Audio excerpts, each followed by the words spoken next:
Спрайт львов окружил привязанную лошадь. Но то, что произошло дальше, просто шокирует. Палящее солнце беспощадно обжигало выжженные равнины африканской саванны. Ветер, наполненный пылью и сухим жаром, проносился над пересохшими травами, словно шепот древнего пророчества. Под искривленным баобабом, чьи корни казались застывшими когтями времени, стояло зрелище, способное сокрушить даже самое каменное сердце. Жеребец, некогда гордый и свободный обитатель саванны, теперь был сломлен. Его тело дрожало от истощения, ноги едва держали, глаза когда-то полной ярости и духа потемнели от боли. Каждый вдох вызывал дрожь в его иссохшем теле, воздух будто вырывался сквозь горло, израненное шипами отчаяния. Над ним солнце клонилось к горизонту, окрашивая саванну в тусклое золото, словно сама природа скорбела о том, что должно было произойти. Под копытами жеребца лежала потрескавшаяся, запятнанная кровью земля. Она стала молчаливым свидетелем жизни, ускользающей прочь. Его взгляд, мутный, но все еще упрямый, скользил по горизонту, где не было ничего, кроме дрожащего жара. Лишь сухой ветер отвечал на беззвучные мольбы. Неподалеку стоял человек высокий, загорелый, с лицом, закрытым платком. Его глаза были холодны, словно отражали жестокость песков. Это был скотовод Чакви, давно забывший, что такое сострадание. Он бросил на жеребца пустой взгляд. Решение уже было принято. «Тот, кто слаб, не заслуживает второго шанса», — пробормотал он, привязывая толстую кожаную веревку к кривому баобабу. Узел был тугим, беспощадным, не просто удерживающим, исключающим любой шанс на побег. Веревка врезалась в шею жеребца, словно петля предательства. Это был не просто способ сдержать, это был приговор. Чакви отвернулся, не бросив ни одного взгляда назад, оставив животное один на один с судьбой. Тьма сгущалась, и с ее приходом саванна оживала. Где-то за сухими кустарниками зашевелились тени. Вскоре в кустах вспыхнули янтарные глаза сначала пара, затем еще одна и еще. Это были львы-охотники саванны, движущиеся бесшумно, грациозно, с врожденной уверенностью в своем превосходстве. Они чуяли кровь, чувствовали страх, принесенный ветром. Воздух стал плотным, насыщенным предчувствием беды. Даже акации казались склоненными перед наступающей бурей. Стая львов медленно окружала жеребца. Они двигались в унисон, как тени, обретшие форму. Ночь перестала быть покровом, а она стала дыханием хищников. Инстинкты жеребца вспыхнули с новой силой. Его тело, измученное и сломленное, рванулось вперед, желая свободы, желая жизни. Но кожаный ремень лишь впился глубже его шею. Слезы боли и пыли стекали по его морде. Копыта изрывали землю, оставляя на ней рваные следы отчаяния. Он вновь и вновь пытался вырваться, но все было тщетно. Львы приближались. Их дыхание превращалось в клубы пара в прохладном воздухе ночи, а глаза сверкали не только голодом жаждой крови. Один из львов, крупный самец, отделился от стаи. Его грива развивалась на ветру, а в глазах горела уверенность убийцы. Он знал, что победа близка. Жеребец, дрожащий, но не сломленный, сделал последний рывок. Его дыхание было прерывистым, тело изможденным, но дух еще не умер. Он молился не о спасении, но о чуде. Когда-то он мчался по саванне, свободный, словно воплощение ветра.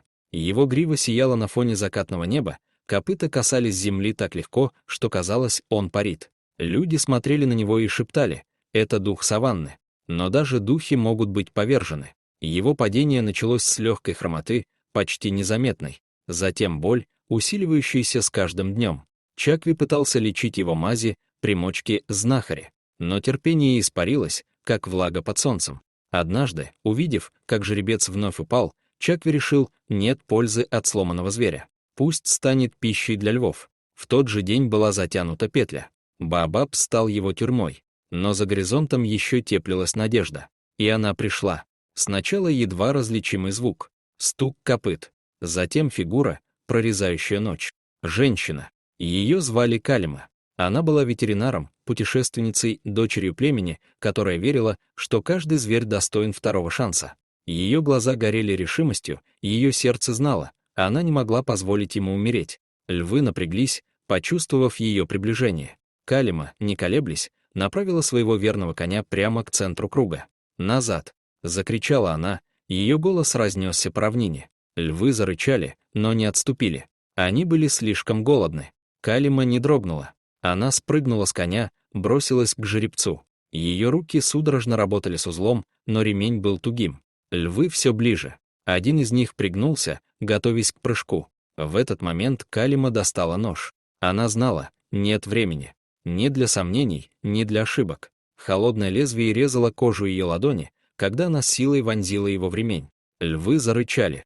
Один шаг, и они нападут. Но последний рывок, и ремень лопнул. Жеребец освободился. Его ноги дрожали, тело оседало, но он был свободен. Калима встала между ним и львами. Она схватила сухую ветку, размахнула ею. Львы зарычали в ответ, но колебались. Их лидер сделал шаг. Калима встретила его взгляд. Ни страха, ни сомнений. Он знал, эта женщина готова сражаться. И в этот момент жеребец сделал шаг. Потом второй. Она вскочила на коня, потянула его за собой. Он последовал. Они мчались прочь. Позади раздался гневный рык, но львы не стали преследовать. Их добыча ушла. Они проиграли. Калима привела жеребца в деревенскую клинику у подножия холмов. Ветеринар, старая женщина по имени доктор Нира, ухаживала за ним. Тело исцеляли бинты и лекарства. Но душа нуждалась в другом. Калима не уходила. Она говорила с ним, шептала истории о свободе, о траве под копытами, о ветре, что снова будет носить его гриву. День за днем он начинал верить. Он снова поднимался. Его походка крепла, а в глазах появлялась искра. Однажды он встретил ее взгляд без страха. Подошел, коснулся ее руки, и Калима поняла, он вернулся. Не только телом, дух тоже вернулся. В то утро, когда солнце вновь окрасило саванну золотом, она вывела его на равнину. Он замер, потом сорвался в бег. Земля дрожала под его копытами. Он вновь был хозяином саванны. Свободный, гордый, живой. Калима смотрела ему вслед. И знала, она тоже исцелилась. Он не был просто спасенной лошадью. Он стал символом, памятником вере и стойкости. И голос ее прозвучал в тишине саванны. Иногда все, что нужно, это шанс. Один шанс, чтобы все изменить. Дорогие зрители, что вы думаете об этой истории? Расскажите, пожалуйста, в комментариях. А если вам понравилось это видео, то ставьте лайк и подписывайтесь на наш канал. До свидания.